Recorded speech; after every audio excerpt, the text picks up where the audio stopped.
Dulu itu kepala stasiun itu kan suruh bersih, toilet harus bersih, stasiun harus terang kan begitu, Pak. Tapi nggak pernah bayangan. Nggak ngerti standarnya bersih ke koyo opo. Standar terang Terangnya kayak koyo opo. Oke. Dibawalah Pak, bergantian Pak, stasiun-stasiun desa-desa itu ke Jakarta. Oke, Dibawa ke Kemetski, Hotel Indonesia. Oh, oke. Di sana hanya diajak ngopi, ngeteh, suruh melihat toilet. Udah saya nggak usah ngomong, itu loh toilet yang bersih itu. Udah kamu contoh, udah gitu aja. Kan lucu kan, Pak? Standar terang kayak gini. Terang itu begini. Oke. Dah, pokoknya terang itu nggak usah pakai, terserah kamu menerjemahkan kayak apa, tapi terangnya kayak gini. Nggak sulit tuh teori itu. Yang kadang kita mempersulit diri, Pak. Karena mempersulit diri, Pak. Kita maunya itu nggak usah susah-susah kan gitu, gitu loh. Awalnya kan begitu loh. Oh, rombongan gantian ke Kepinski. Gantian Pak, coba itu kan nggak kepikir oleh saya itu aja, ketawa aja gitu. Saya juga, ayo kamu ikut. Lihat, kamu Mas jangan pinter ngomong tok ya, nah, gitu Pak.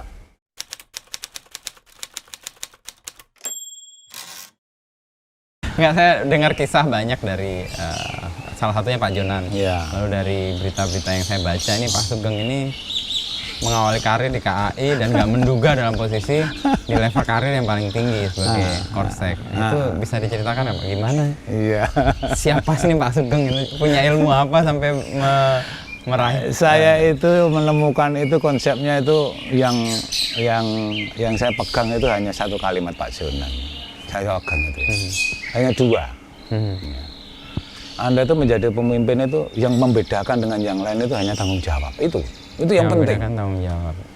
Jadi hubungan kemanusiaannya dengan teman, dengan bawahan dan sebagainya itu biasa. Cuman tanggung jawabnya harus beda. Satu. Kedua, kamu harus bisa menjadi contoh. Udah itu aja. Di posisi apapun? Di posisi apapun harus begitu, Mas. Namanya pemimpin itu kan ya level yang kecil kan gitu ya, level middle, level tinggi kan begitu. Dan itu nampaknya ya memang itu kunci suksesnya itu. Kalau lihat perjalanan Pak Sugeng sendiri di awal kan, kalau saya baca dan tahu dari beberapa orang kan, Pak Sugeng itu penjaga palang kereta. Ya. Sebuah profesi yang mungkin di level di perkeretaan api itu kan level yang paling bawah ya. Dan sampai pada level tertentu naik dan sampai pada karir tertinggi sebagai Korsek itu gimana? Panjang Mas, nggak apa-apa ya, panjang ya. Jadi sebenarnya saya dulu itu mungkin memang zamannya ya waktu itu ya. Saya masuk itu kan memang yang dibutuhkan itu ijazah tidak S1 lah ya, masih. Ijazah Pak Sugeng apa dulu? SLTA ya. SLTA. Ya masuk lah. Ya mungkin dalam rangka kalau orang bilang itu apa ya, kita sekolah itu ospek dan sebagainya itu dalam rangka itu, makanya saya waktu itu diperintahkan untuk kerja. Sebenarnya sih tidak langsung menjaga perlintasan, enggak. Saya suruh bersihkan toilet dulu. Oh, toilet. Suruh bersih toilet dulu. Di kereta api? Di stasiun? Iya, di stasiun Gubeng waktu itu. Saya masih ingat tahun 81 ya. Oke. Suruh bersih toilet. Jadi kalau ada penumpang ke toilet, penumpang keluar saya bersihkan. Nanti masuk lagi, bersihkan lagi. Itu sampai ya sekitar 2-3 bulan. Baru saya dikenalkan yang namanya apa itu, melangsir kereta atau gerbong parkir ya. Kan kereta api itu dilepas disambung begitu ya. Itu dikenalkan itu. Saya suruh belajar dulu itu. Terus kemudian suruh menjaga pintu perlintasan, istilahnya menjaga palang ya, menjaga palang K itu. Ya awalnya sih saya waktu itu juga berpikir, Mas, namanya masih muda kan, waktu itu usia saya kan masih 19-20-an ya. Ya. Nah, artinya apa itu ada semacam apa ya, semacam pertentangan di, wah ini kerjanya kok seperti ini begitu, nggak kebayang kan. Saya kerja kok suruh jaga palang begini, sudah dimaki-maki orang. Dulu malahan untuk disiplin, untuk ya semacam untuk pendidikan fisik, mental dan sebagainya itu kita sampai dititipkan atau istilahnya kita harus gabung dengan teman-teman Pusdik Angkatan Darat di Bandung ya. Jadi untuk apa itu melatih kedisiplinan? harapannya fisik ya, fisik. fisik, kebersamaan, terus ya istilahnya peraturan baris berbaris dan sebagainya. Ini kan ya memang ada benarnya kalau pendidikan di ketentaraan atau militer ini memang kan kaku. Kebersamaannya terus ya disiplin, hormatnya, artinya apa ya, sudah pakem lah, sudah nggak boleh dilanggar, ya harus begitu, gitu kan. Dari sisi kerapihan dalam berpakaian dan sebagainya itu, sampai setahun ya. Itu dapat L3? Ya, di Pusdik Ang sana. Kebayang dong, wah jadi kepala stasiun tuh nanti. dulu itu ketika saya ya baru ada semacam, kalau bahasa sekarang secerca harapan, wah ini saya sudah sekolah ini intinya sudah nggak jaga palang lagi ini kan gitu ya. Tapi perjalanan itu juga masih panjang Mas. Saya masih menjadi pengawas peron. Pengawas peron itu kalau di stasiun itu yang pakai topi merah, yang berangkatkan kereta api ya. Sama dengan pemimpin perjalanan kereta api PPK atau yang topi merah itu. Sama. Itu saya jalani mulai tahun 85 sampai tahun 97. Lama banget. Lama pakai banget itu. Muter tahun aja. Iya. Jadi di sana muter aja. Saya sampai memiliki apa ya? Brevet istilahnya ya. Brevet atau kalau dulu disingkat B50. B50 itu brevet untuk mengoperasikan suatu stasiun itu dulu punya. Saya ada sekitar 11 sampai 13 stasiun saya punya brevet. Artinya saya bisa mengoperasikan stasiun itu gitu loh. 13 Iya 13 stasiun. Memang dulu syaratnya setelah keluar dari pendidikan L3 itu harus minimum mempunyai 3 stasiun. B50 3 stasiun. Ini 13. Saya 13 karena dulu kan ada Mas istilahnya, saya taruhlah tempat kedudukan saya di Gubeng ya. Saya harus mewakili atau dinas di luar Gubeng. Contoh, saya harus mewakili dinas di Waru. Saya harus mewakili dinas di ya stasiun kecil-kecil lah. Dulu ada stasiun Mesigit, ada stasiun macam-macam kan gitu. Harus punya itu. Harus mewakili dinas di Sepanjang, harus mewakili dinas di Krian itu. Saya harus punya itu dulu gitu loh. Jadi tidak semudah itu, memang dulu memang ketat ya. Ketat. Lagian juga yang namanya masih pegawai negeri sipil kan masih birokrasi ya. Jadi semuanya serba ketat. Saya sampai punya 13 stasiun brevet ya, jadi ya beruntung lah saya juga beruntung. Tapi ya kembali lagi itu semua juga tidak bisa menjamin bahwa saya bisa berkarier sebenarnya kan begitu. Tapi syarat untuk itu sudah ada minimum kan begitu. Syaratnya terpenuhi tapi bahwa kemudian mencapai itu atau enggak, saya kira dulu saya sempat ya semacam pesimis lah, putus asa karena namanya KKN apapun itu kan masih kental dulu Mas. Jadi siapa yang tidak mempunyai ya cantolan dan sebagainya itu kan sulit untuk. Dan Pak Sugeng merasa itu sulit. Saya nggak punya yang namanya cantolan itu nggak punya. Jadi ya ngantri aja lah. Meskipun brevetnya udah 13. Ya. L3-nya sudah terpenuhi. Jadi syarat-syarat dasar atau syarat minimal untuk menduduki suatu jabatan itu selain saya secara formal sudah terpenuhi juga mungkin karena antri aja ya. Dan dulu ini kan menduduki jabatan ini kan nggak ada ukurannya Mas, tidak terukur. Artinya ya suka-suka lah kasarnya begitu. Dulu itu kapan Pak? Sebelum atau sesudah? Dulu itu ya sekitar tahun 85 sampai dengan tahun 9 sekian lah ya. Jadi perubahan terjadi kira-kira tahun berapa? Perubahan di kereta api itu sebetulnya nggak lama Mas. Terjadinya menurut perasaan saya ya tahun 2009 sejak adanya pergantian direktur yang dari luar itu ya, ini ada cerita lucu sebetulnya kalau saya ditanya tentang perubahan itu terjadi seperti apa. Dulu waktu ada perubahan direksi yang namanya Pak Ignatius Jonan itu pertama kali ditunjuk menjadi direktur utama, saya pun juga pesimis sebetulnya. Wah ini masa bisa sih? Kan gitu ya, masa bisa nih? Apa alasan pesimisme Pak Sugeng? Satu, karena saya dulu masih berpikir bahwa orang yang memimpin kereta api itu harus ilmu kereta apinya, ilmu perhubungannya itu harus mapan, kan begitu ya. Itu. Sementara Pak Jonan tidak. Itulah. Kedua, ya paling tidak mereka juga dari birokrasi. Pak Jonan tidak. Tidak, dari swasta. Jauh. Ya.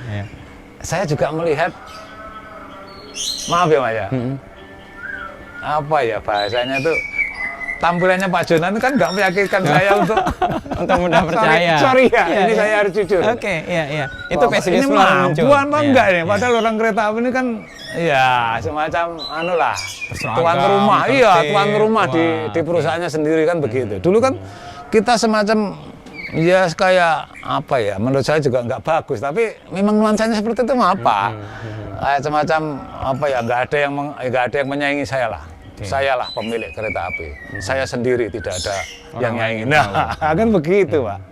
Jadi masuk orang yang sama sekali dari luar, nggak ngerti birokrasi, prejengan yang tongkrongannya atau apa itu nggak. Pesimisme muncul. Ya muncul. Waduh. Pak Sugeng atau mayoritas? Waktu itu saya ngomong-ngomong, kalau disebut mayoritas saya kurang tahu. Ngomong-ngomong banyak teman ini juga guyonannya seperti itu. Wah, iki iso arek gitu bahasa Surabaya. Iya. Isa gitu. Nah, baca-baca kan mereka itu ya dulu kan ya sudah ada lah kayak media kayak online gitu sudah ada, masih baru ya. Baca-baca masih bisa lah lewat internet itu sudah ada itu. Malah dari banker kan gitu ya.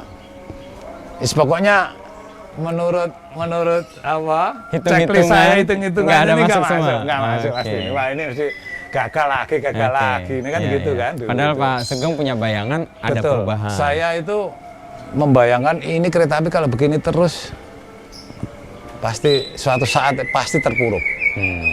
Karena tidak lama tidak semakin bagus yang saya rasakan, makin buruk, gitu loh. Meskipun secara birokrasi tadi tertib semua. Ya saya kan tidak bisa berpikir di situ, Mas. Saya berpikir faktanya. Dulu kan kereta apinya semakin berkurang, jalannya semakin rusak, kan begitu ya. Terus sementara peremajaan itu kok tidak segera dilakukan. Ini tahun berapa gerbong-gerbong ini, kereta-kereta ini, lokomotif-lokomotif ini, kan begitu. Nah seperti itu kan, saya juga sudah mulai berpikir, Mas, ini masa depan saya seperti apa nanti, kan begitu ya. Sempat sih, ya saya itu ekstrim begitu, mau bahasanya tuh mau resign, tinggalkan kita sebelum juga. Pak Jonan masuk. Oh sebelum jauh.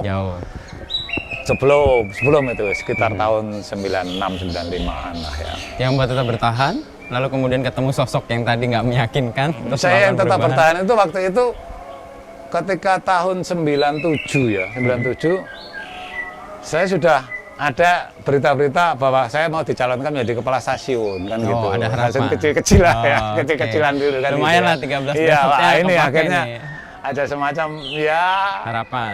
Terondong sinar ya, sinar harapan.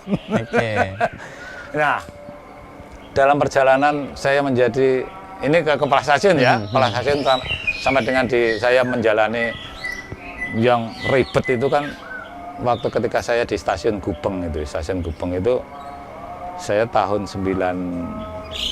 reformasi 97-98an ya, sampai tahun 2002 itu. Nah ini kan juga gitu, saya kan semakin tahu Pak, ini kereta api ini semakin lama semakin jelek. Selesai nih. Waktu itu kan baru-barunya maskapai yang sudah mulai menggeliat Pak, dengan ya tarif rendah kan waktu itu ya, baru-barunya itu kan waktu itu ya. Kereta masih kalau nggak berbenah pasti tinggal. Nah ini kok sudah pesaingnya sudah di depan mata, kok nggak ada semacam ya gerakan atau perubahan gitu kan. Gitu kan. Nah, semakin lama juga kita mendengar juga kok laporan-laporan keuangannya juga tidak tambah bagus kan gitu kan. Waktu itu sih sudah perum padahal, sudah perum. Ya. Udah perum waktu itu. Udah perum kan, dari saya masuk PJ perusahaan jabatan, terus kemudian ya perum. Itu nggak ada ini. Terus akhirnya ya perjalanan waktu itu saya sampai terakhir itu menjadi kepala humas di Surabaya. Tahun 2007-2008. Kepala stasiunnya belum jadi akhirnya? Kepala stasiun sampai tahun 97-98 itu sampai dengan 2002. Nah, terus kemudian karena saya basicnya S1-nya dari sarjana hukum, saya ditariklah menjadi kepala subseksi hukum waktu itu. Ya. Dari kepala S1-nya diambil selama kerja? Iya, betul. Ngambil selama kuliah. Kerja itu, sambil kuliah. Artinya dulu kan ada istilahnya memiliki dan mendapatkan kan, Mas. Apa itu? Kalau memiliki itu, contohnya saya sudah mempunyai S1. Karena yang dibutuhkan itu SLTA atau SLTP, saya masuk. Cuma yang diakui ya ijazah itu. Iya. Nah, itu tidak boleh dulu itu diakui S1-nya, nggak boleh. Karena tugasnya untuk SMA. Betul. Nah, kalau kamu mau diakui ya kamu sekolah lagi. Minta izin, harus ada izinnya, Mas. Namanya IB, izin belajar. Pas Sugeng belajar untuk ambil S1. Saya akhirnya minta izin belajar, dikasih lah untuk ambil S1 sampai selesai ya. Alhamdulillah kan gitu ya. Kasih IB istilahnya izin belajar. Kalau tidak pun juga sulit untuk bisa menentukan untuk mengikuti penyesuaian ijazah gitu kan. Nah, pada waktu tahun itulah saya bisa menyesuaikan ijazah dengan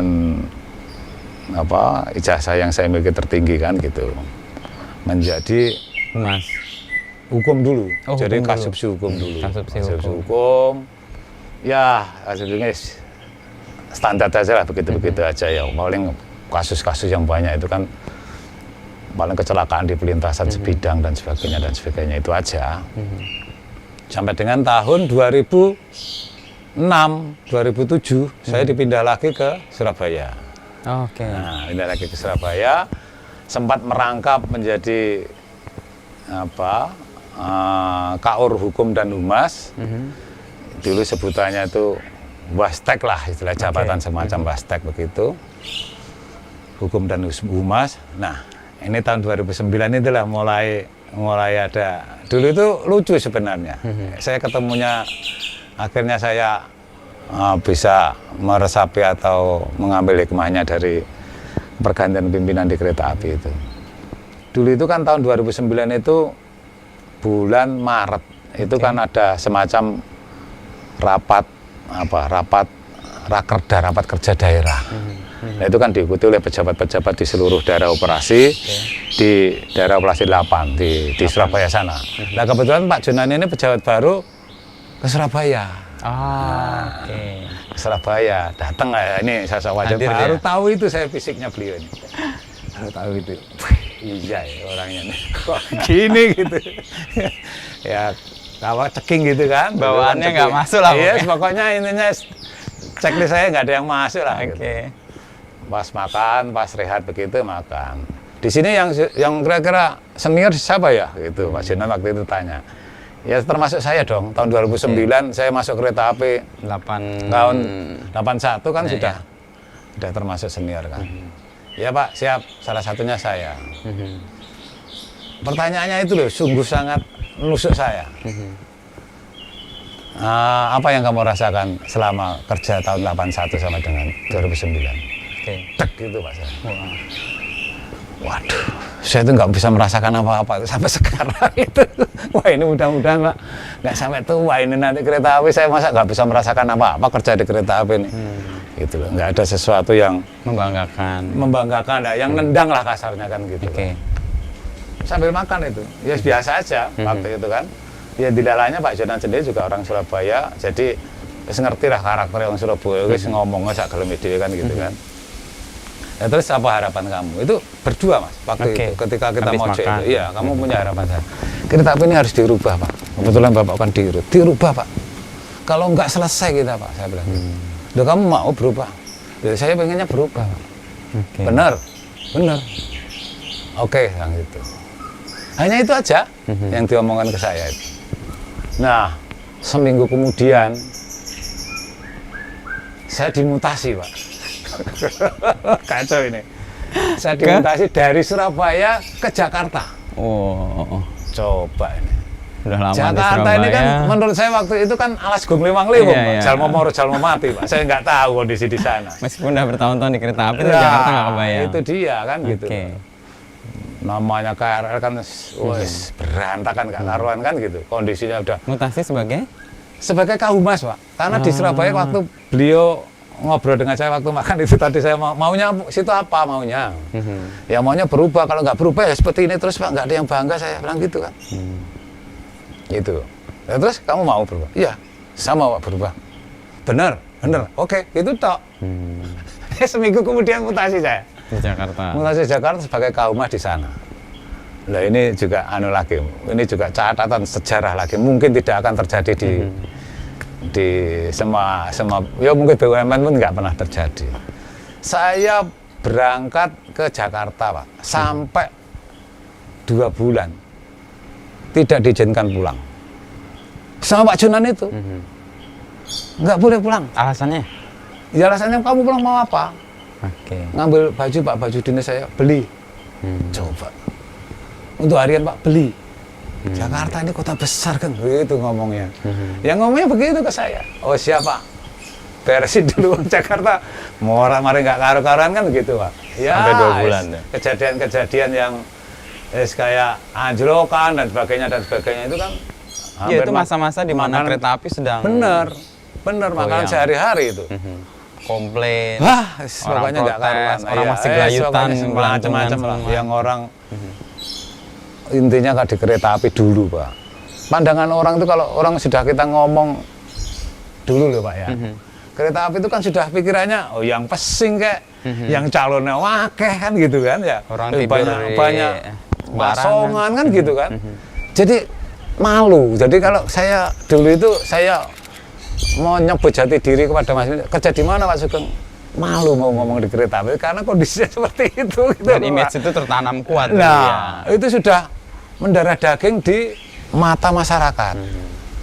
Wis pokoknya orangnya brengsek lah, orangnya suka main harga dan sebagainya, orangnya sulit. Ya orangnya ya istilahnya kalau keluarganya aja diberi pokoknya macam-macam sesuatu yang negatif.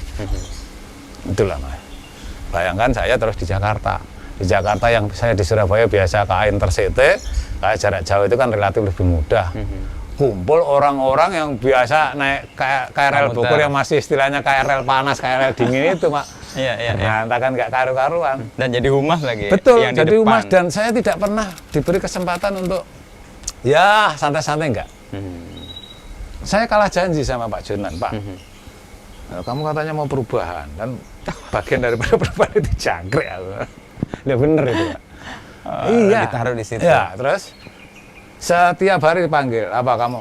Nah ini, Pak, Pak Jonan itu ini yang sebetulnya memang harusnya begitu. Kalau memberi perintah ke saya itu jelas. Jelas ibaratnya dia memberikan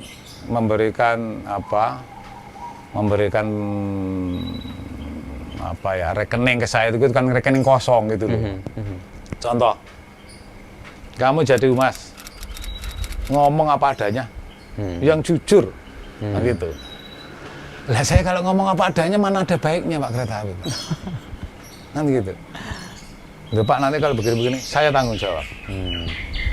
Pemimpin kan begitu, Pak, pemimpin. Kalau ada apa-apa saya, pokoknya perintah saya laksanakan aja.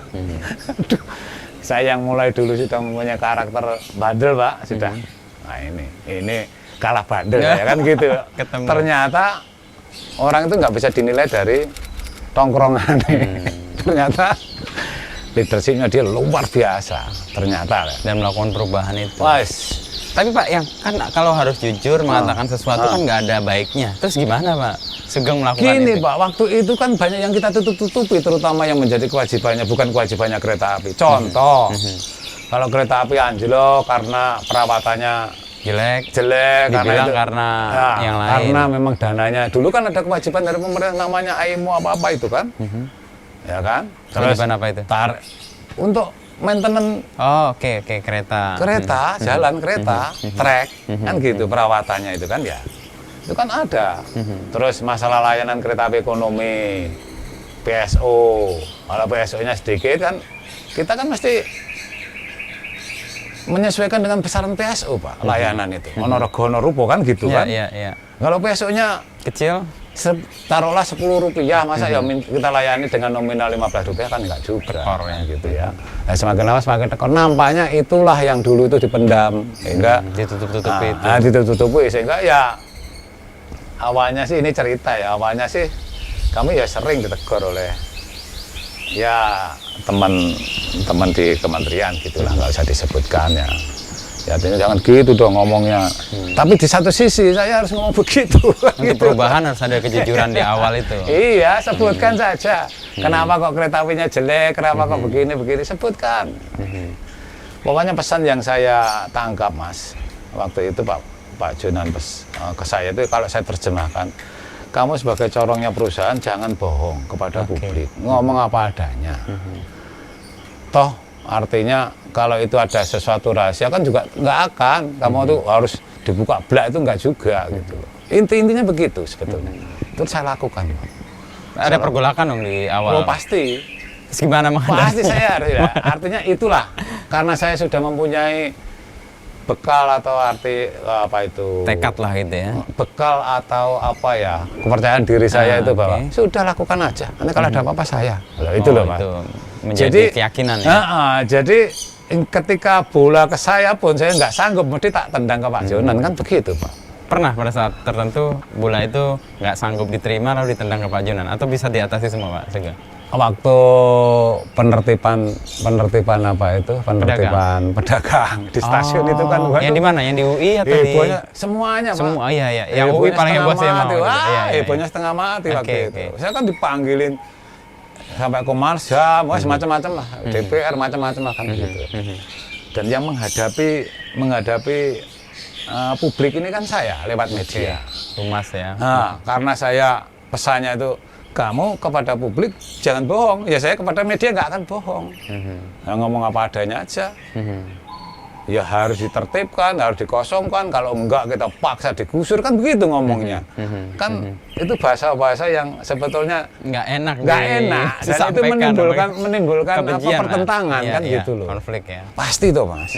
Akhirnya kan ada juga yang ya biasa lah orang sekarang itu yang akhirnya ke person tahu saya gitu di stasiun Manggarai dan sebagainya, ini Sugeng ini brengsek lu gitu. Padahal saya ngomongnya ini kereta api begitu kan ya. Nah, itu biasa lah begitu. Bukan personal gitu. Bukan personal, ya, mereka kan biasa tuh kan nggak ngerti karena nggak ngerti. Nah dari situlah Pak hebohnya atau apa ya hiruk pikuknya perubahan kereta api itu dimulai Pak. Itu pertaruhan betul itu Pak. Jadi kalau sekarang itu seperti ini saya kira alhamdulillah betul dasar-dasar kereta api itu sudah ditanamkan demikian kuat oleh pendahulu saya Pak Jonan itu kan gitu. Bayangkan aja, mana ada Pak satu orang pun itu yang membela kereta api nggak ada. Semua sok membela ini kepentingan rakyat kecil yang mana? Pak Jonan kalau ngomong dengan saya kan gampang. Dibanyakan dengan saya. Pak ini demi untuk makan, ngomongnya dengan saya.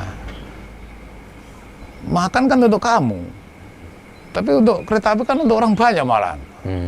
Nah saya harus menerjemahkan ke publik coba gimana ini ngomongnya kan gitu. Pertentangan antara yang satu untuk rakyat, bener. Para pedagang itu satu lagi kereta. Secara keseluruhan. Udah gini aja Kang. Nah, gitu. Waktu itu kan sempat kan di kalau nggak salah tuh, ya saya sebut aja lah di UI ya, di UI itu kan banyak, macam-macam lah yang pasang badan bahwa ini nggak boleh begini ini kan gitu. Sudah tawarkan aja. Itu ada di lahan KAI, lahan untuk operasional kereta api, lahan untuk keselamatan kereta api. Secara hukum sah dilakukan. Ada aturannya. Sepanjang kamu tidak melanggar aturan dan kamu tidak melanggar etika, lakukan, bilang gitu. Atau jika perlu tawarkan, sudah 50%. Penjualnya itu di kampus sana 50%, di stasiun saya sisai 50%, mau nggak? Gitu Pak. Coba. Ya memang Pak, ini yang bisa ditarik Pak. Kenyamanan ini harus tidak boleh dipertahankan terus Pak. Kenyamanan dalam arti yang negatif ya, yang negatif ya.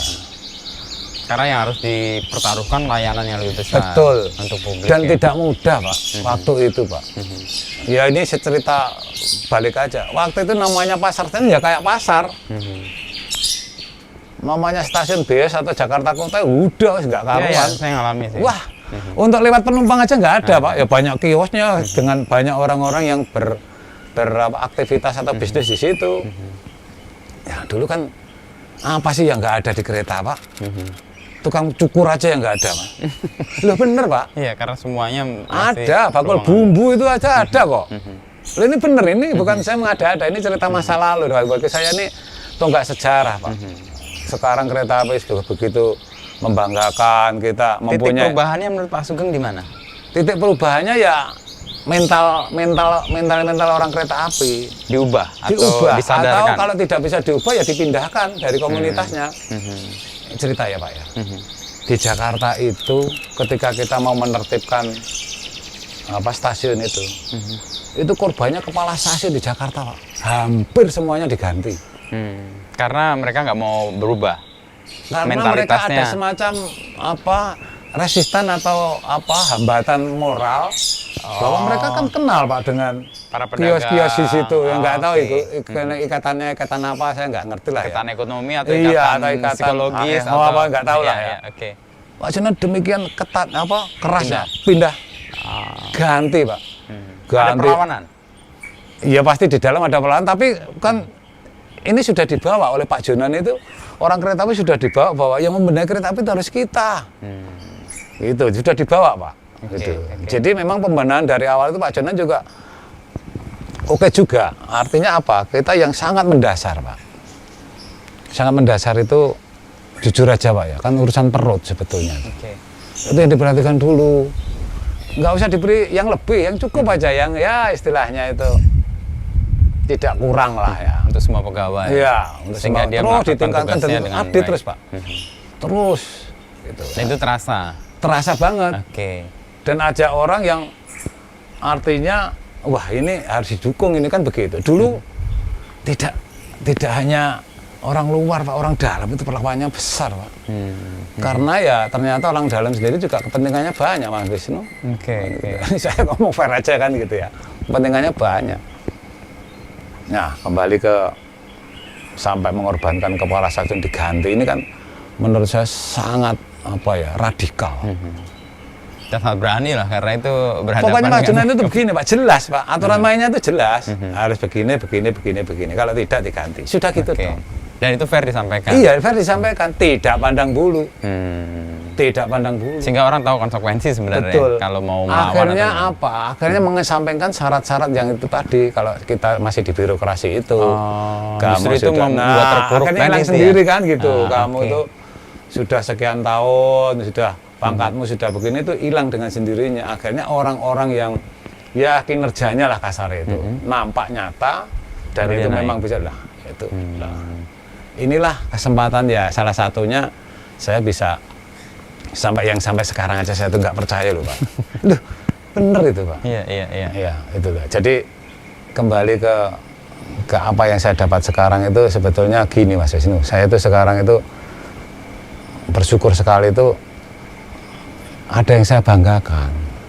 Paling tidak saya bisa cerita lah ke teman saya. Ke saya lah paling tidak. Ke Pak Wisnu, ke anak saya, ke cucu saya. Bahwa saya itu bagian daripada perubahan kereta api itu gitu loh. Sekarang kan orang ngomong, oh kereta apinya sudah bagus. Sekarang mana ada orang komplain, kok mahal? Nggak ada. Nggak ada, saya masih ingat. Dulu yang disampaikan Pak Jonan juga begitu. Udahlah. Orang Indonesia itu sekarang itu masalah harga itu nomor 2. Layanan dulu. Kalau layanan oke, nggak akan saya ngomel dia, nggak akan cerewet. Loh kamu layanan sudah selek, kamu naik kan gitu. Itu waktu itu gitu Pak.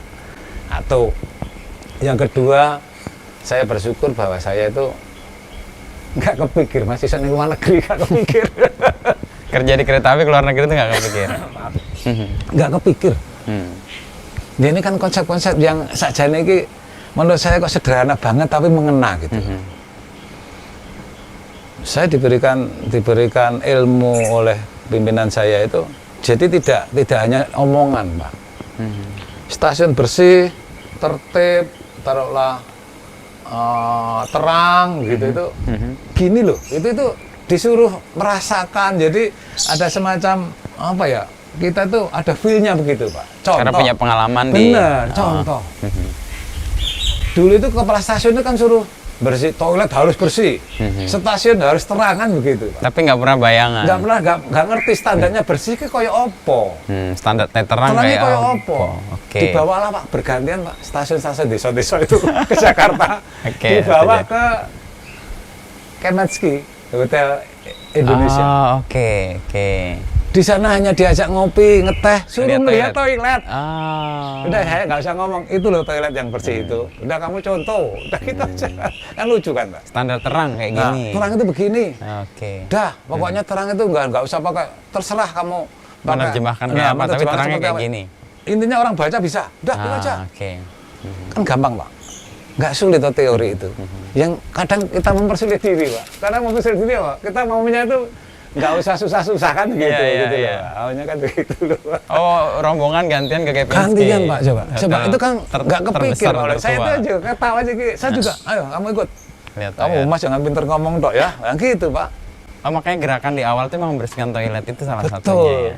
Orang membersihkan toilet kan belum ada standarnya, Pak. Standar masa lalu itu kan belum ada seperti sekarang. Toilet nggak boleh bau. Kalau toilet bau kayaknya saya copot coba. Gara-gara toilet bau aja masa kepala saya dicopot. Tapi itu terjadi. Banyak, Pak. Itu terjadi.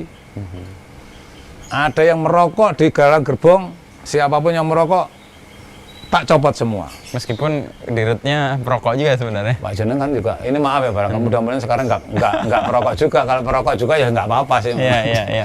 Tapi kan perokok dia berat. Iya.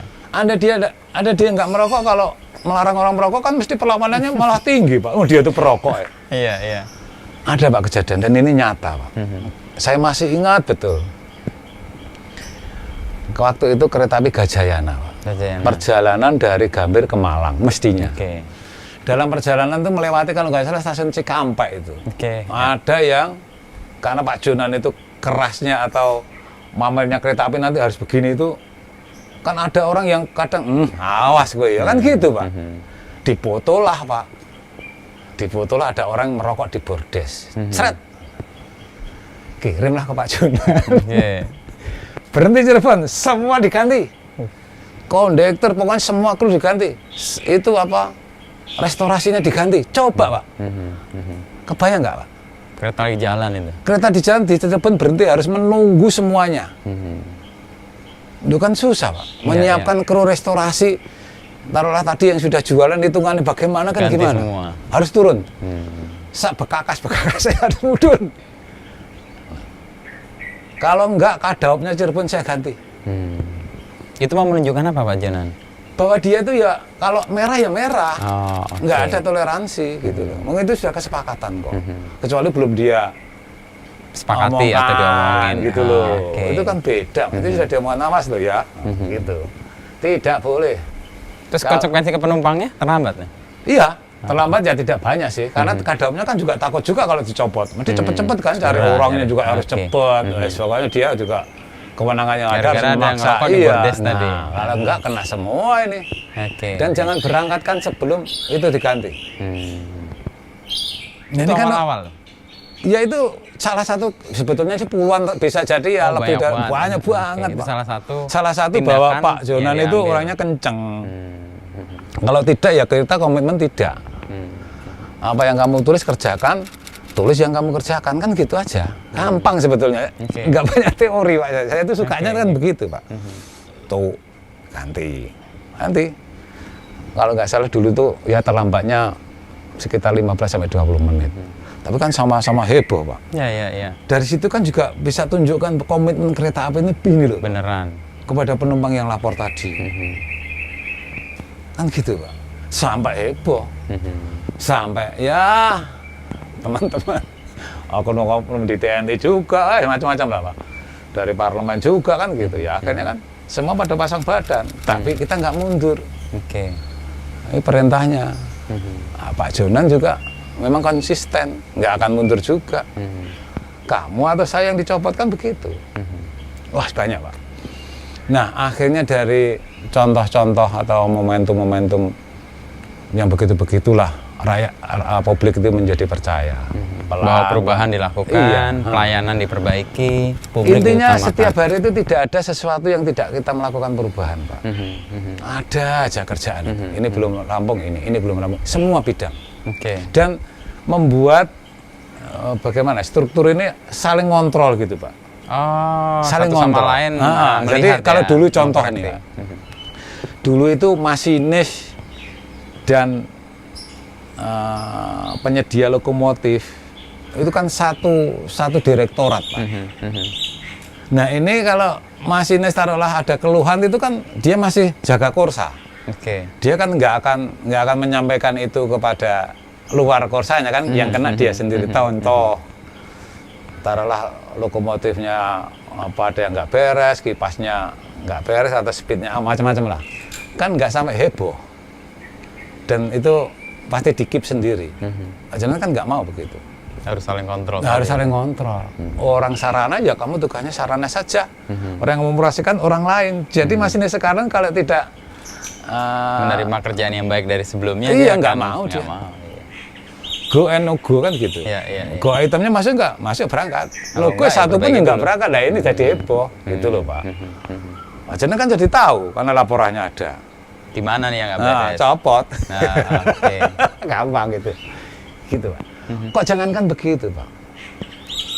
Mungkin terjadi ya seperti sekarang. Longsoran saja, Pak. Itu harus ada yang bertanggung jawab. Longsoran itu. Kereta api kecelakaan gara-gara longsoran. Itu harus ada yang bertanggung jawab. Nah, ini yang mungkin orang sulit, Pak, melakukan itu. Intinya kamu itu jangan nyalahkan Tuhan. Udah gitu aja. Itu. Kan susah ini. Contoh, waktu ada kecelakaan akibat longsoran di daerah Bandung ya, Pak ya. Memang daerahnya sana juga rawan longsor. Ya labil tanahnya. Labil.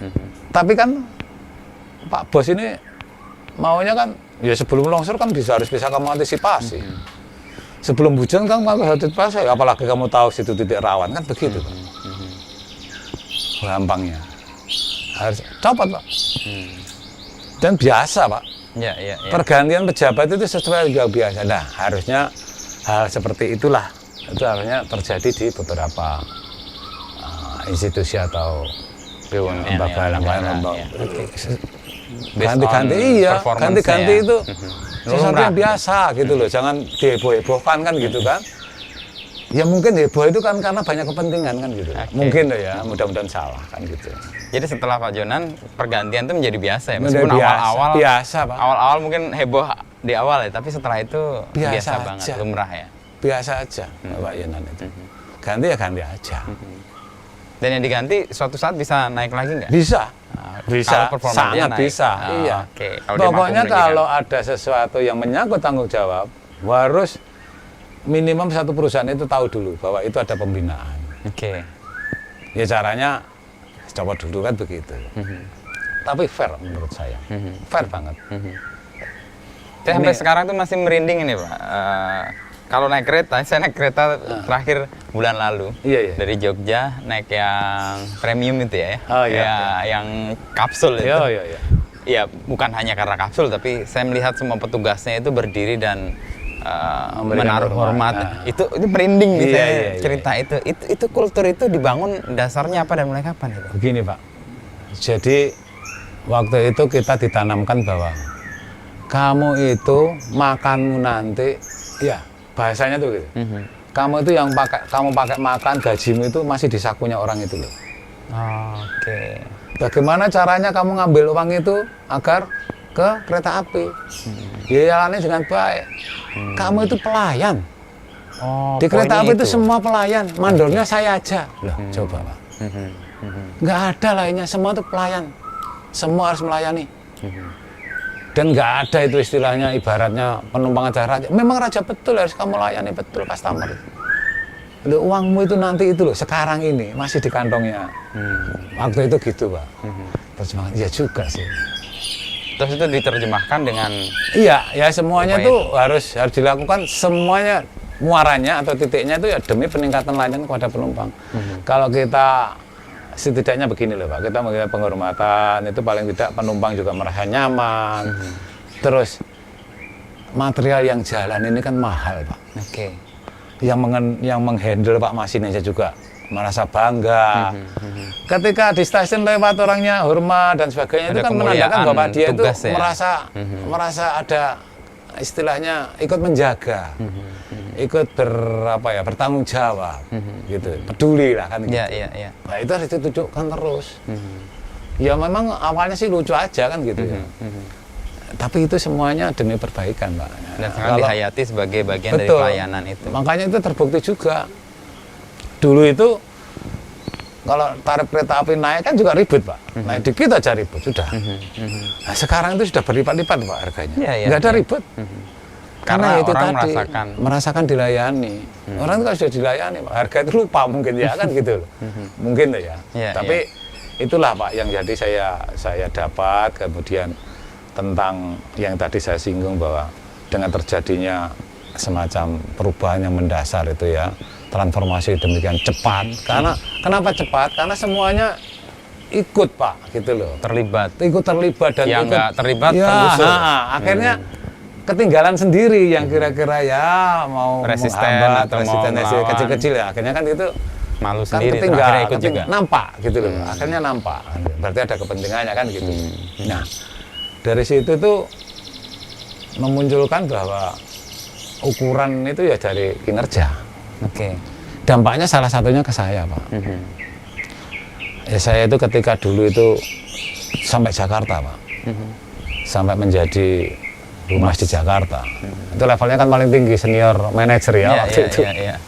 Saya pikir wah ini alhamdulillah ini selesai di Jakarta senior manager ini. Saya dulu awalnya kan pikiran paling manajer atas tingkat kasih kan gitu loh, Pak. Ini memang senior. lazimnya itu begitu. Wah oke banget di Jakarta. Tapi usia saya masih cukup loh. 2009, 2010 sampai dengan 2017 itu kan masih oke kan gitu.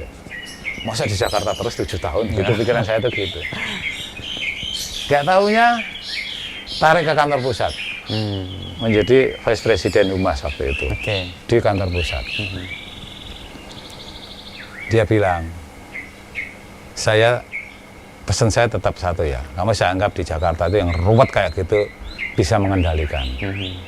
Bukan berarti bagus enggak, bisa mengendalikan. Artinya yang kamu pegang itu sudah betul, ngomong itu yang jujur, jangan ditutup-tutupi, biar ketika ada penyakit itu tahu penyakitnya gitu loh, sehingga ngobatinya gampang kan kasarnya gitu. Karena tahu simptomnya seperti apa. Saya minta semua humas daerah itu juga standarnya seperti itu. Makanya saya ditariklah ke kantor pusat kereta api di Bandung untuk membawai, salah satunya tugasnya membawai para humas daerah itu. Ilmu itulah saya omongkan kepada mereka-mereka. Ukurannya bukan kok kamu punya ijazah begini, kamu basicnya ilmu komunikasi dan sebagainya, enggak. Kan saya rangkum gitu. Jadi cerita-cerita itu ya seperti saya ceritakan ke mahasiswa apa itu, saya omongkan ke dia. Akhirnya juga sama, Pak, jadi bahasanya sama. Semua humas itu ya.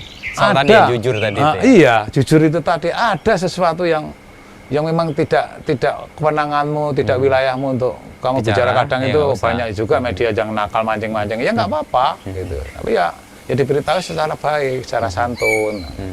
Kamu jangan berharap atau berpikir bahwa ketika kamu bohongi mereka nggak ngerti loh, saya bilang gitu.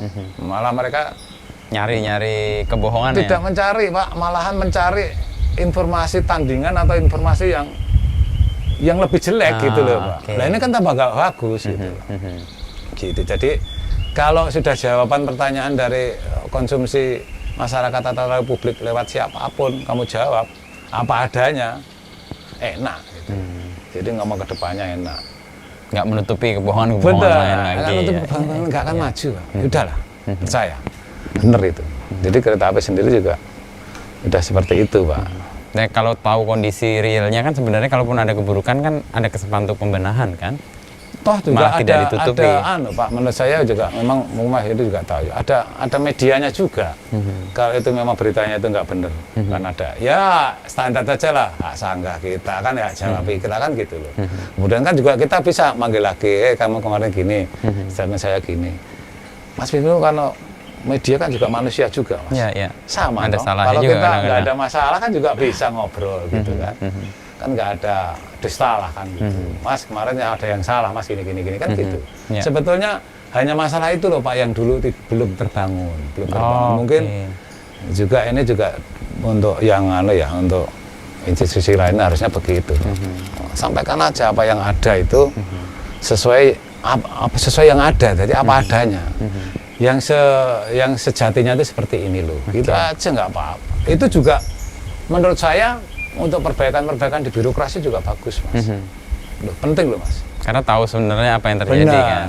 Lah, apapun Pak, wis orang yang nggak ngerti masih ruwet masalah KTP dan sebagainya, masalah itu kan sebetulnya komunikasinya ini yang kurang tersampaikan dulu, lah. Ya ini cerita juga. Dulu itu satu kebaikan kereta api masyarakat harus tahu. Saya mesti ngobrol dengan media. Walaupun nanti kita dibom banyak masalah nggak apa-apa, tapi kebaikan demi kebaikan itu harus kamu sampaikan. Bahwa pesen tiket itu sekarang sudah nggak sulit, tidak perlu antri, begini caranya kan begitu Pak. Nah dulu kan awalnya, sekarang gini loh Pak, pertanyaan saya itu, sopo yang bisa menurunkan penumpang di atas itu siapa? Faktanya nggak ada yang bisa. Saya ngalami itu tahun 2007, 2008 tuh masih siapa sekarang itu yang mengira bahwa stasiun itu sudah kinclong seperti itu? Saya aja nggak kebayang. Gara-gara main ke Kempinski untuk lihat toilet lah setidaknya ya. Untuk tahu standar bersih kayak apa. Iya makanya saya tadi kan ngomong Pak. Stasiun itu kalau mau bangun stasiun yang tidak merusak stasiun lama itu, kamu ke Perancis. Perancis Pak. Oke, untuk melihat. Untuk melihat. Begini loh gambarnya itu. Begini loh, kalau aset kereta api yang lama-lama itu kamu manfaatkan bisa dipakai kafe, macam-macam kan Pak.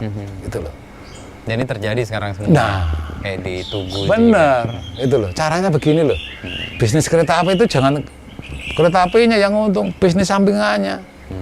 Multiplier effect. Oke, karena mendatangkan orang. Bener Pak, itu. Jadi ya luar biasanya itu Pak. Jadi memang mungkin ini juga bagus ya. Jadi para pejabat atau teman-teman itu jangan hanya dia kasih teori Pak. Suruh terjun. Kereta api dengan angkutannya sedemikian besar, KRL cara menghandlenya seperti apa? Kirim ke Jepang. Jepang kan biasa Pak. Orang dorong-dorongan itu biasa Pak. Dorong pantat itu udah biasa. Tapi kan tidak cerita.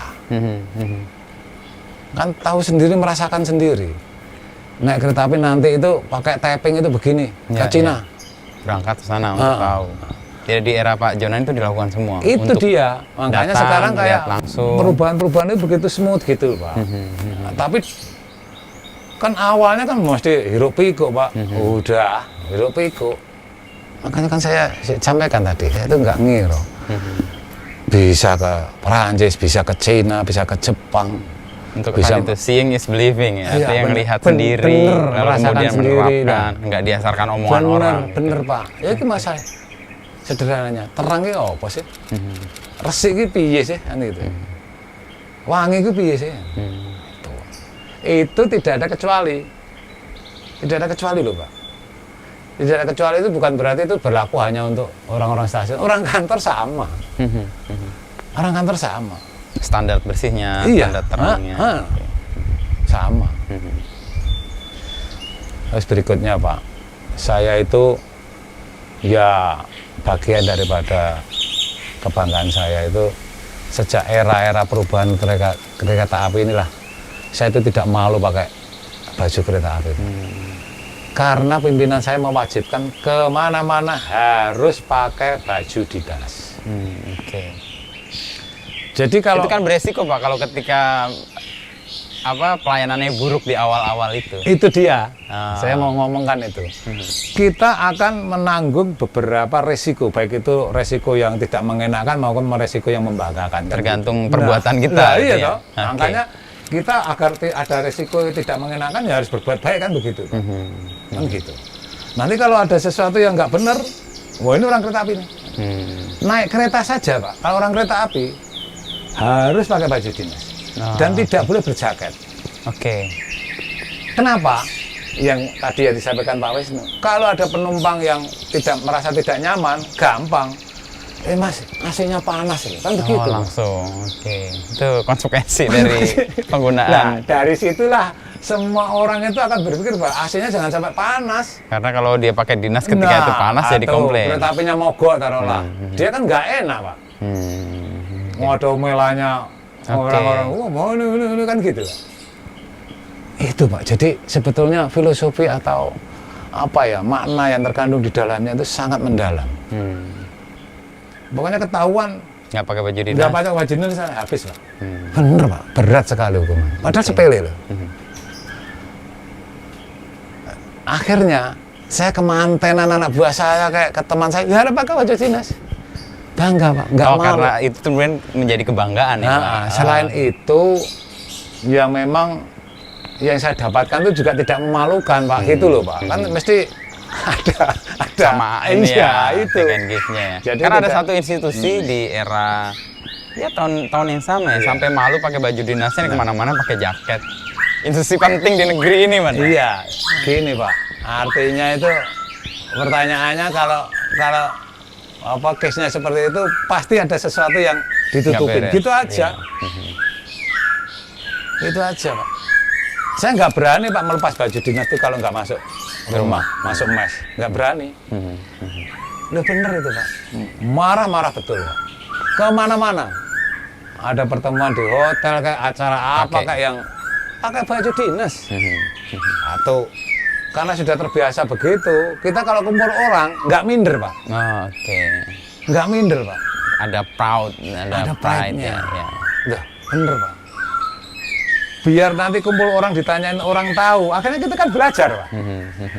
Nah inilah yang tanpa sadar bahwa biasa kan itu dilakukan. Yang terpenting kalau orang pakai baju dinas itu kan nggak akan mungkin neko-neko mau ke kafe. Kalau ini mungkin begitu loh, Pak. Itu baru saya sadar itu. Iya ya. Kan begitu, Pak. Ya lucu, Pak. Jaga orang dengan cara yang berdinas itu ya. Sepele tapi efeknya luas ya. Makanya kalau kita itu mestinya pakai baju dinas, nggak pakai baju dinas, pasti dicurigai macam-macam. Loh, membangun itu sulit ya, Pak? Iya. Membangun, oh iya ya, itu sulit, Pak. Sampai akhirnya orang kemana-mana pakai baju dinas karena bangganya. Bangga, Pak. Bangga. Rapat aja kalau dulu orang kereta apa tuh rapat nggak berani, Pak, di depan, Pak. Kecil di belakang jintro gitu, suaranya nggak didengar. Ini maaf, Pak. Artinya inilah sudah berubah sekarang ya. Dan orang-orangnya juga udah mau tampil ke depan gitu loh, tidak sudah seperti dulu lagi. Ini memang zamannya gitu. Zamannya ya. Saya bangganya ya, saya bagian daripada itu perubahan itu loh, Pak. Yang bisa, yang saya bersyukur banget gitu. Ini kan udah 7 tahun lewat, Pak ya, dari Pak Jonan selesai lalu Pak Sugeng juga udah nggak di situ. Konsistensi perbaikannya kan terus terjadi. Apa yang membuat itu terus terjaga? Karena juga memang sudah gini, Pak. Sekarang ini kereta api itu semuanya sudah tertata atau apa ya? Sudah ada aturan mainnya tersendiri. Jadi kalau dulu itu taruhlah tata cara boarding itu tidak diatur. Sekarang sudah ada surat keputusan direksi itu boarding itu. Jadi semuanya sudah ada sistemnya sudah jalan, sudah ada aturan mainnya tertulis dan semua jadi memahami. Jelas, Pak. Jadi jelas, Pak. Jadi semua memahami, aturan mainnya jelas.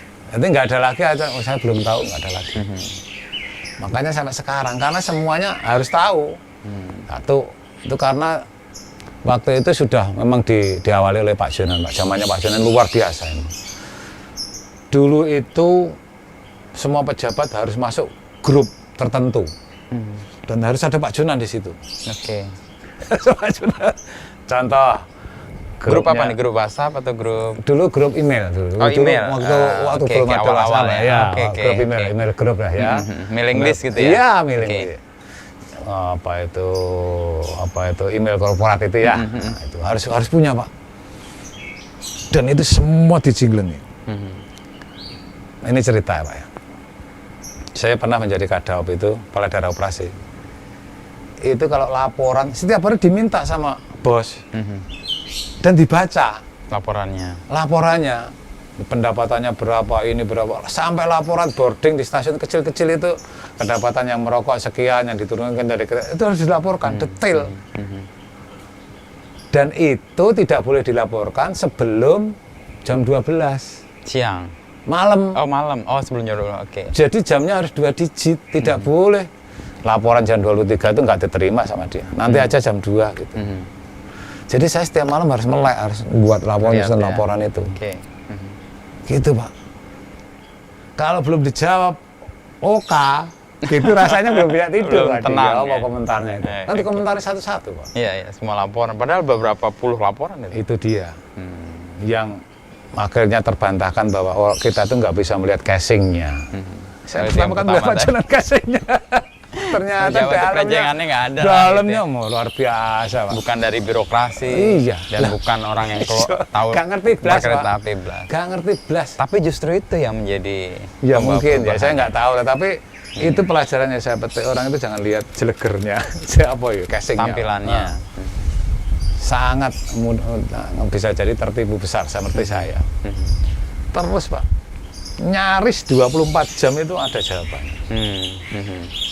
Dan semua dilaporkan secara jujur, jadi nggak ada yang ditutupi. Itu tadi kejujuran adalah untuk ingin mengetahui kekurangannya, taruhlah top manajemen itu kurangin yang ngopo, gitu loh. Memang ini nggak ada biaya, tambah. Tuh. Kalau dalam perjalanan hidup Pak Sugeng sendiri kan tadi lulus SMA, sebelum jadi pegawai tukang beresin toilet, akhirnya tahu toilet Kapinski, terus kemudian jadi jaga palang kereta, lalu kemudian langsir kereta, lalu jadi kepala stasiun, lalu pindah dan sebagainya. Apa yang membuat perjalanan itu bisa, kan sempat putus asa tuh Pak? Iya, itu manusiawi saya kira ya. Ya, ketika saya yakin pada ini pasti berubah. Sepanjang saya juga bekerja dengan baik, pasti ikut perubahan itu, pasti Pak. Karena zaman itu akan mesti berubah Pak. Itu aja saya waktu itu ya. Pikiran saya itu begitu, pasti berubah. Cuman saya juga tidak menyangka perubahan secepat itu yang terjadi di perusahaan saya loh Pak. Terus orang itu begini Pak. Menurut saya orang itu sekarang sudah tidak zamannya lagi mengandalkan modal-modal yang lama lah ya. Apa tuh modal? Ya, koneksi atau pertemanan, kekeluargaan. Itu akhirnya itu nggak akan langgeng, nggak akan lama. Karena zamannya sudah nggak begitu. Zamannya nggak begitu, yakinlah itu. Zamannya sudah nggak begitu lagi. Udah nggak model kayak dulu itu. Siapa yang punya cantolan? Ya, banyak yang pengen cari muka aja lah kan gitu. Nggak begitu. Dan saya kira anak-anak muda sekarang kan banyak yang ya kelebihannya cepat gitu ya. Ya kira sudah ketinggalan zaman, model-model KKN itu ketinggalan zaman. Janganlah itu. Ya kalau bisa ya memang harus kemampuannya itu dipentoke. Saya dulu itu kan berpikir sampai Jakarta itu wah ini saya harus terakhir kemampuan saya harus tak pentokan di sini. Jadi rasa capek juga ada ada semangat ada gitu loh, semangatnya ya. Gitu loh. Di pentoke, wah kok bisa naik lagi ya? Saya kan lengkap Mas, karir saya itu lengkap loh Pak. Mulai dari pelaksana sampai ya level-level kecil lah ya, sampai terakhir sekretaris perusahaan itu kan jabatan karir tertinggi di suatu perusahaan ya Pak. Saya itu sektor pernah setahun. Kepala daerah pernah. Jadi ya saya berharap, ya saya cerita sih ke anak-anak buah saya dulu. Jadi kamu itu jangan kecil hati. Yakinlah bahwa selain daripada kamu itu kerja yang baik, nasibmu itu juga menentukan kan begitu. Ya kan itu. Dan sepanjang kamu itu bener aja. Itu saya sampaikan. Nasib baik akan ngikutin lah. Ngikutin Pak. Dan sekarang itu nggak ada alasan lagi bagi orang-orang kereta api itu bermalas-malesan. Karena apa? Modal dasarnya sudah kepegang. Kepercayaan publik ini loh Pak. Bahwa orang kereta api itu sudah pelayanannya bagus, sudah nggak mau lagi disuap dan sebagainya. Sudah budaya-budaya malu untuk menerima sesuatu dari yang tidak semestinya, itu sudah ada budaya itu. Dan itu sudah dibentuk dari dulu. Pokoknya kalau ada indikasi itu aja selesai gitu aja. Dan pasti malu Pak. Gitu. Jadi budaya malu itu ya berangkat dari pengalaman saya itu gini Pak, bahwa tidak ada yang tidak bisa itu sebetulnya. Sepanjang kita itu lakukan yang secara maksimum gitu, secara maksimal apa yang kita punya gitu. Satu, jangan malu-malu gitu. Jangan malu-malu itu sebetulnya saya kok suruh ke hotel, lihat toilet dan sebagainya, sebetulnya kan izin Pak, kan nggak enak. Tapi justru itu titik balik untuk perubahannya. Ternyata karena nggak ada malu kita, tadi. Iya, karena orang-orang itu diem itu bukan berarti diem ini ngerti atau nggak ngerti ya, tapi faktanya nggak ngerti. Oke. Kan gitu Pak. Jadi ya harus dikenalkan secara langsung. Resik gini loh, gitu kan. Terang tuh gini loh. Gitu. Saya luar biasa Pak, hidup saya itu luar biasa. Luar biasa itu karir ya. Ya makanya saya berkali-kali menyebut, kok iso ya saya itu jadi direktur ya, jadi direktur.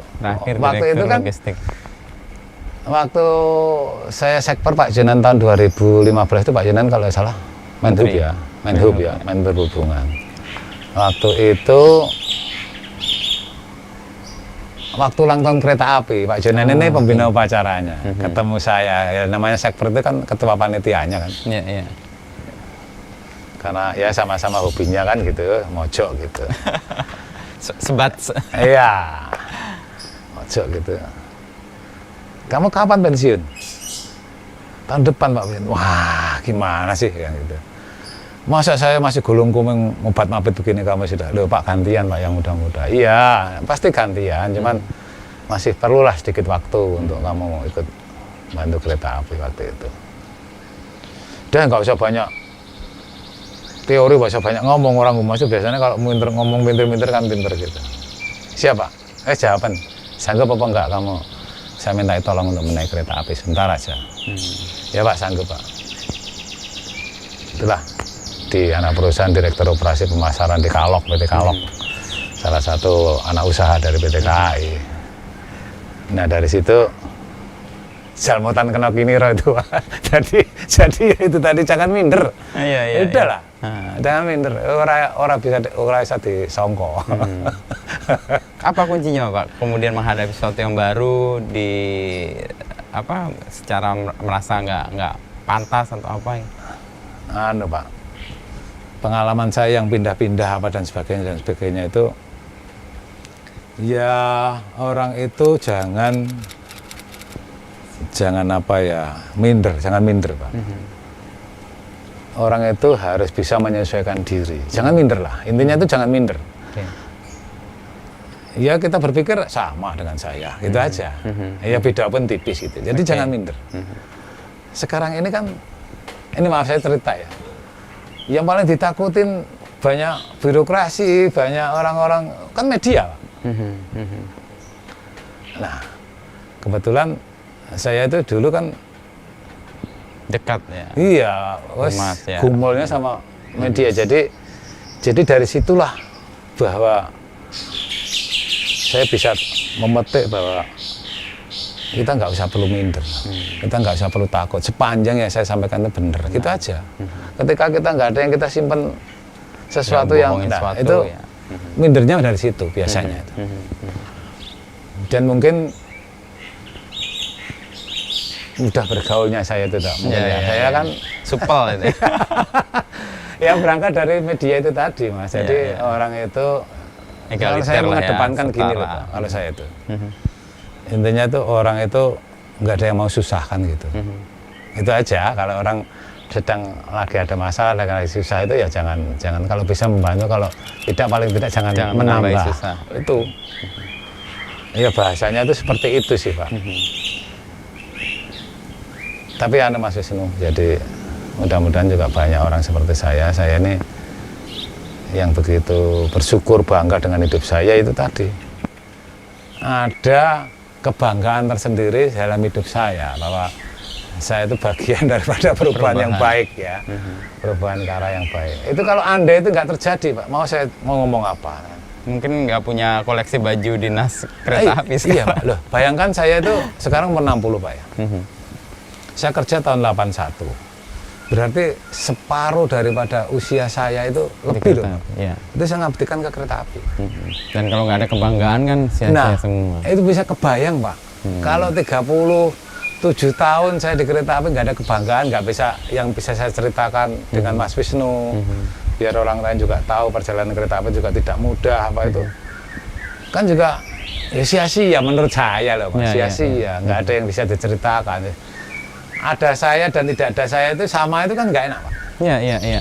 Nggak bawa perubahan apa-apa. Nah, itu dia. Kalau no gunane arek iki. Ada iya. Ya itu ya. Jadi ya ada anunya lah, ada ilmu-ilmunya apa ya, filosofinya. Makanya Mas itu lihat saya suka wayang, suka Punokawan apa itu. Ada Punokawan. Iya, itu memang saya kesukaannya saya dari dulu, Pak. Saya baca, ternyata Punokawan itu ya melayani tanpa batas kan begitu aja. Jadi kalau jadi pelayan itu jangan mengharapkan merasa terima kasih, sudah kita aja, Pak. Berharap terima kasih aja jangan kalau bisa. Ya itu pekerjaannya. Itu ungkapan ketulusan. Iya. Jadi kalau kamu memposisikan sebagai pelayan itu, ya kalau kerjamu sudah benar tuh ya itu memang yang harus kamu lakukan. Tapi kalau pekerjaan kurang benar ya kamu berarti nggak benar kan gitu. Itu harus ditanamkan oleh orang-orang yang pelayanan publik, Pak. Jadi publik itu macam-macam. Kalau kita tidak memposisikan diri sebagai pelayan susah. Ya. Loh, iya, Pak. Pamrihnya tinggi, ketidaktulusan. Orang kereta api juga harus begitu, Pak. Semuanya menjadi pelayan, benar kan omongannya Pak Bos. Mandornya hanya satu, saya mandornya. Lainnya mandor pelayan juga. Iya, lainnya pekerja pelayan semua. Wes, nyambut gawe gitu. Itu loh, Pak. Luar biasa. Saya masih belum bisa membayangkan apa yang terjadi ketika perubahan itu dilakukan, karena pasti resistensinya tinggi kan. Yeah. Nah, ngelola itu gimana, Pak?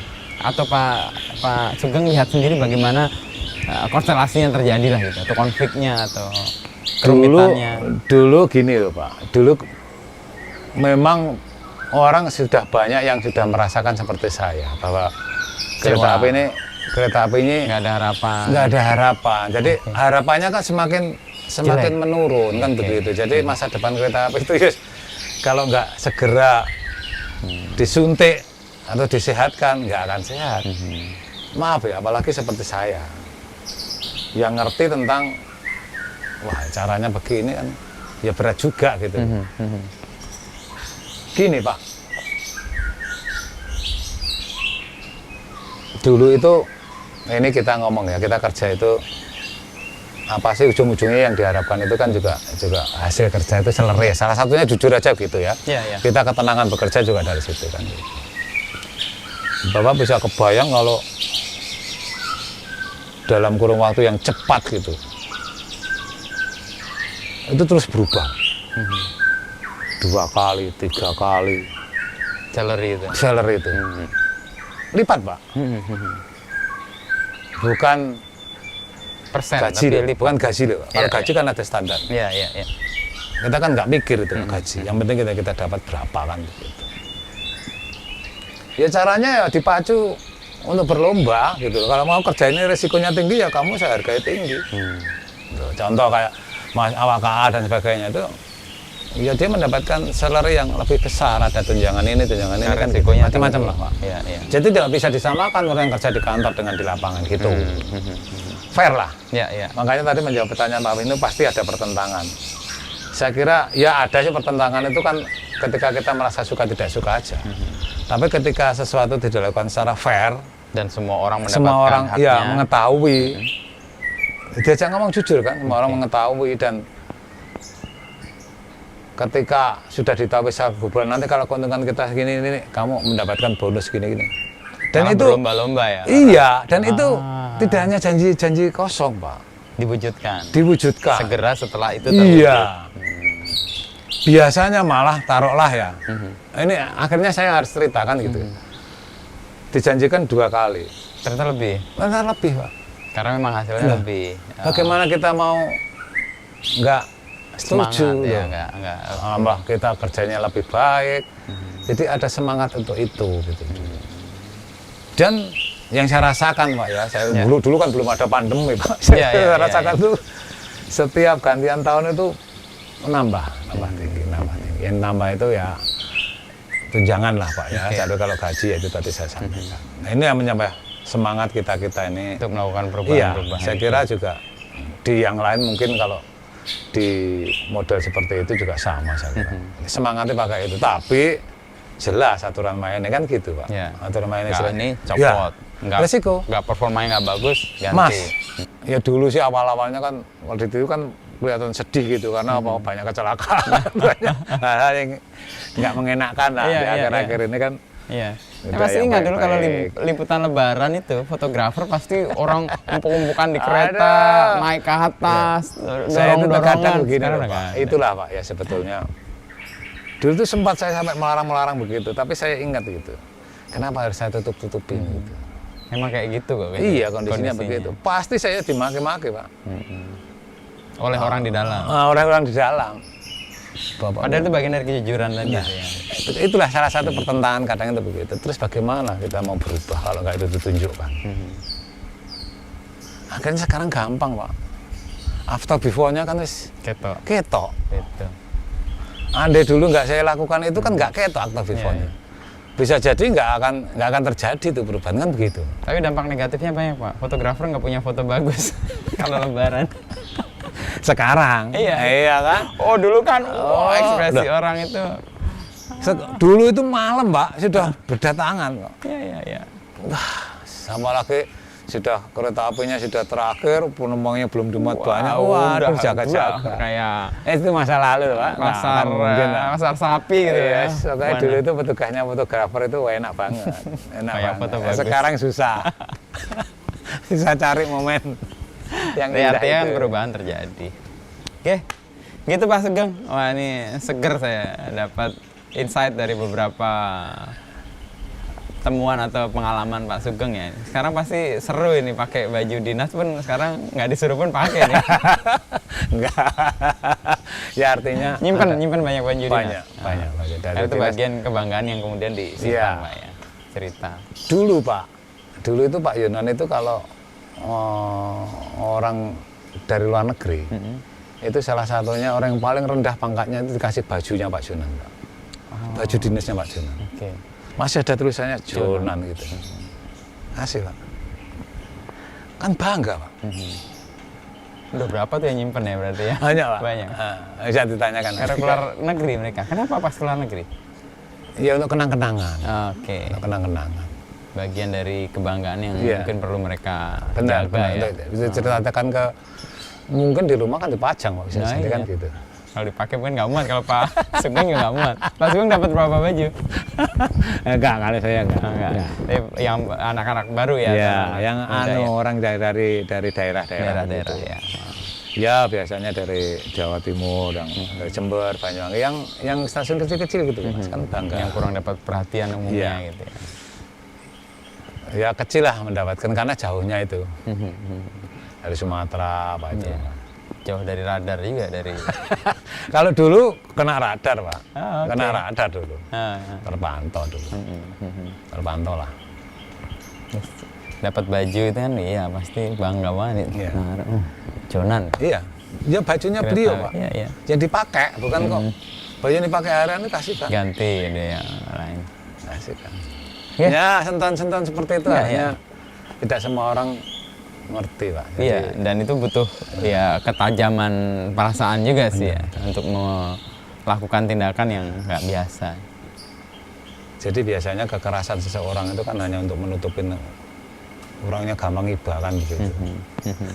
Aslinya gampang iba. Iya, nggak Seperti mentolon, kelihatannya keras kasarnya ya, nggak nggak mentolon. mentolon. Jadi kerasnya orang itu bisa jadi untuk menutupin karakter nggak mentolon. Dan itu tercermin ya di Iya, beberapa tempat. iya, bisa jadi gitu. Oke, Mas Sugeng. Matur nuwun. Siap. Ini- Sukses ya, Mas. Ya, Sehat jam. selalu. Iya pasti. Pandemi ini. Saya berharap jika Pak Sugeng sehat bisa ngurusin banyak. Oh iya, ini ngurusin Kesibukan di ingon-ingon sini. nih. Ini hobi yang tertunda dulu. Ah iya.